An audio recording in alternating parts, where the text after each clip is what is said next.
Segundo de Macabeos 4. Simón, a quienes antes mencionamos como delator de los tesoros y de la patria, calumniaba a Onías como si éste hubiera maltratado a Heliodoro y fuera el causante de los desórdenes, y se atrevía a decir que el bienhechor de la ciudad, el defensor de sus compatriotas y celoso de las leyes, era un conspirador contra el Estado. A tal punto llegó la hostilidad que hasta se cometieron asesinatos por parte de uno de los esbirros de Simón. Entonces Onías, considerando que aquella rivalidad era intolerable y que Apolonio, hijo de Menelao, gobernador de Celesiria y Fenicia, instigaba a Simón al mal, acudió al rey no como acusador de sus conciudadanos, sino como tutor del bien común y particular de todos. Pues bien veía que sin la intervención del rey era ya imposible pacificar la situación y detener a Simón en sus locuras.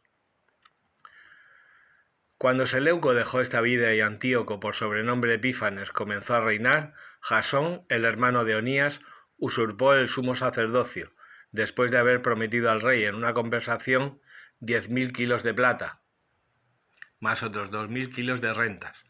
Se comprometía además a firmar el pago de otros 4.000 kilos si se le concedía la facultad de instalar por su propia cuenta un gimnasio y una efebía, así como la de registrar a sus partidarios como ciudadanos antioquenos en Jerusalén.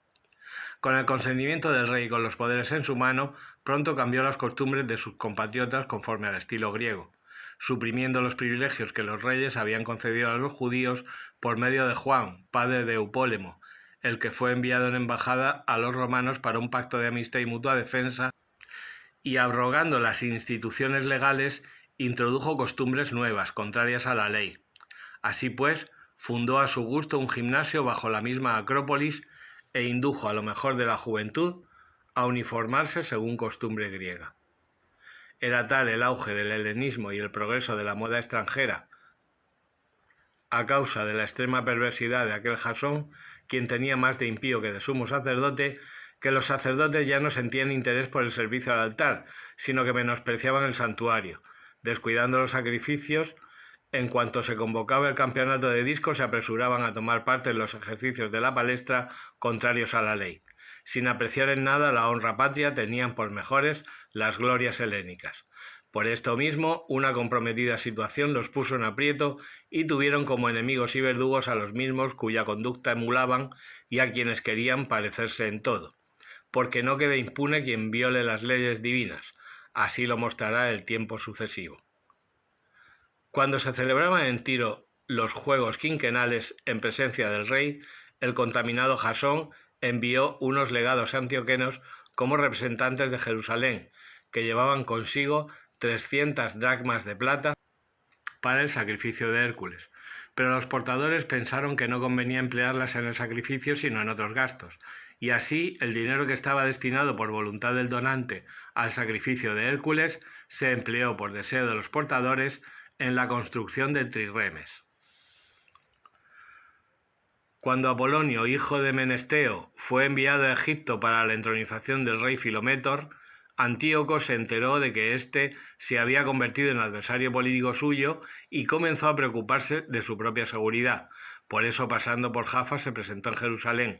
Fue magníficamente recibido por Jasón y por la ciudad, e hizo su entrada entre antorchas y aclamaciones. Después de esto, llevó sus tropas hasta Fenicia. 3 años más tarde, Jasón envió a Menelao, hermano del ya mencionado Simón, para llevar el dinero al rey y gestionar la negociación de asuntos urgentes. Menelao se hizo presentar al rey, a quien impresionó con su aire majestuoso y logró ser investido del sumo sacerdocio, ofreciendo 9.000 kilos de plata más que Jasón. Provisto del mandato real, se volvió sin poseer más méritos para el sumo sacerdocio que el furor de un cruel tirano y la fiereza de una bestia salvaje. Jasón, por su parte, suplantador de su propio hermano y él mismo suplantado por otro, se vio forzado a huir a territorio amonita. Menelao tenía ciertamente el poder, pero nada pagaba del dinero prometido al rey, aunque Sóstrato, el alcaide de la Acrópolis, se lo reclamaba, pues a él correspondía percibir los tributos. Por este motivo ambos fueron convocados por el rey. Menelao dejó como sustituto del sumo sacerdocio a su hermano Lisímaco, Sóstrato a Crates, jefe de los chipriotas. Mientras tanto, sucedió que los habitantes de Tarso y de Malos se sublevaron por haber sido cedidas sus ciudades como regalo a Antíoquida, la concubina del rey. Fue pues el rey a toda prisa para poner orden en la situación, dejando como sustituto a Andrónico, uno de los dignatarios. Menelao se aprovechó de aquella buena oportunidad, arrebató algunos objetos de oro del templo y se los regaló a Andrónico. También logró vender otros en Tiro y en las ciudades de alrededor. Cuando Onías llegó a saberlo con certeza, se lo reprochó, no sin haberse retirado antes a un lugar de refugio, a Dafne, cerca de Antioquía. Por eso Menelao, a solas con Andrónico, le incitaba a matar a Onías. Andrónico se llegó a donde estaba Onías y, confiando en la astucia, estrechándole la mano y dándole la mano derecha con juramento, convenció a Onías de salir de su refugio, aunque a éste no le faltaban sospechas. Inmediatamente le dio muerte sin respeto alguno a la justicia. Por este motivo no solo los judíos, sino también muchos de otras naciones se indignaron y se irritaron por el injusto asesinato de aquel hombre. Cuando el rey volvió de las regiones de Cilicia, los judíos de la ciudad, junto con los griegos que también odiaban la violencia, fueron a su encuentro para quejarse de la infame muerte de Onías. Antíoco, hondamente entristecido y movido a compasión, lloró recordando la prudencia y la gran moderación del difunto. Furioso, despojó inmediatamente a Andrónico de la púrpura y le desgarró sus vestiduras. Lo hizo pasear por toda la ciudad hasta el mismo lugar donde tan impíamente había tratado a Onías. Allí hizo desaparecer de este mundo al criminal, a quien el Señor daba el merecido castigo. Lisímaco había cometido muchos robos sacrílegos en la ciudad con el consentimiento de Menelao y la noticia se había divulgado fuera. Por eso la multitud se amotinó contra Lisímaco, cuando eran ya muchos los objetos de oro que habían desaparecido. Como las turbas estaban excitadas y en el colmo de su cólera, Lisímaco armó a cerca de 3000 hombres e inició la represión violenta, poniendo por jefe a un tal Aurano, avanzado en edad y no menos en locura. Cuando se dieron cuenta del ataque de Lisímaco, unos se armaron de piedras, otros de estacas y otros, tomando a puñados la ceniza que allí había, cargaron en tropel contra las tropas de Lisímaco. De este modo hirieron a muchos de ellos y los mataron a algunos. A todos los demás los pusieron en fuga y al mismo ladrón sacrílego lo mataron junto al tesoro.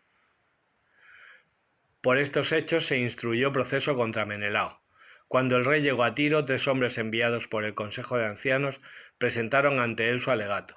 Menelao, perdido ya, prometió una importante suma a Ptolomeo, hijo de Dorimeno, para que convenciera al rey. Entonces Ptolomeo, llevando al rey aparte a una galería como para tomar el aire, le hizo cambiar de parecer, de modo que absolvió de las acusaciones a Menelao, el causante de todos los males, y en cambio condenó a muerte a aquellos infelices que deberían haber sido absueltos, aunque hubieran declarado ante un tribunal bárbaro. Así que sin dilación sufrieron aquella injusta pena los que habían defendido la causa de la ciudad, del pueblo y de los vasos sagrados. Por este motivo algunos tirios, indignados contra semejante iniquidad, prepararon con magnificencia su sepultura. Menelao, por su parte, por la avaricia de aquellos gobernantes, permaneció en el poder, creciendo en maldad, constituido en el principal adversario de sus conciudadanos. Sirácida 51, 1-12. Te doy gracias, Señor y Rey, te alabo, oh Dios mi Salvador, a tu nombre doy gracias, porque fuiste mi protector y mi auxilio, y libraste mi cuerpo de la perdición, del lazo de una lengua traicionera, de los labios que urden mentiras. Frente a mis adversarios fuiste mi auxilio y me liberaste. Por tu inmensa misericordia y por tu nombre, de las dentelladas de los que iban a devorarme, de la mano de los que buscaban mi vida, de las muchas tribulaciones que he sufrido, de las llamas sofocantes que me envolvían, de un fuego que yo no había encendido, de las entrañas del abismo, de la lengua impura, de la palabra mentirosa, calumnia de una lengua injusta ante el rey. Yo estaba a punto de morir, mi vida tocaba el abismo profundo. Por todas partes me asediaban y nadie me auxiliaba. Buscaba a alguien que me ayudara y no había nadie. Entonces me acordé, Señor, de tu misericordia y de tus obras que son desde siempre, de que tú sostienes a los que esperan en ti y los salvas de la mano de los enemigos.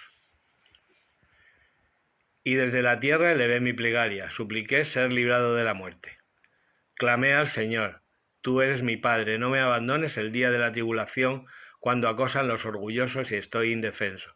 Alabaré tu nombre sin cesar y te cantaré himnos de acción de gracias. Y mi oración fue escuchada, pues tú me salvaste de la perdición y me libraste de aquel mal momento. Por eso, Te daré gracias y te alabaré. Bendeciré el nombre del Señor. Apocalipsis 14, 15, 8. Miré y he aquí que el Cordero estaba de pie sobre el monte Sión, y con él 144.000 que llevaban grabados en la frente su nombre y el nombre de su Padre. Oí también como una voz del cielo, como voz de muchas aguas y como voz de un trueno poderoso. Y la voz que escuché era como de citaristas que tañían sus cítaras, y cantan un cántico nuevo delante del trono, delante de los 4 vivientes y los ancianos.